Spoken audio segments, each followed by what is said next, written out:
ఉమ్మడి ఆదిలాబాద్ జిల్లాలో ఉష్ణోగ్రతలు పడిపోతున్నాయి. దీంతో చలి తీవ్రత పెరిగింది. కుమ్రం భీం జిల్లా సిర్పూర్ యూలో కనిష్ట ఉష్ణోగ్రతలు 11.4 డిగ్రీలు నమోదు కాగా తిరియాణిలో 13.1 డిగ్రీల ఉష్ణోగ్రతలు నమోదయ్యాయి. ఇక ఆదిలాబాద్ జిల్లా సాత్నాలలో 12.6 డిగ్రీల కనిష్ట ఉష్ణోగ్రతలు రికార్డయ్యాయి. అటు సోనాల పిప్పల్దరిలో 13 డిగ్రీల ఉష్ణోగ్రతలు నమోదయ్యాయి. పెరుగుతున్న చలి తీవ్రతతో పబ్లిక్ ఇబ్బందులు పడుతున్నారు. ముఖ్యంగా ఏజెన్సీ ప్రాంతాల్లో చలి వణికిస్తోంది.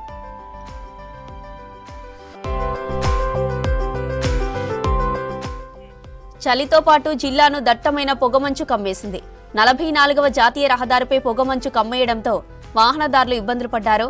దారి కనిపించకపోవడంతో లైట్లు వేసుకుని ప్రయాణాన్ని కొనసాగిస్తున్నారు వాహనదారులు. నెమ్మదిగా ప్రయాణాలు చేయాలని అధికారులు అలర్ట్ జారీ చేశారు.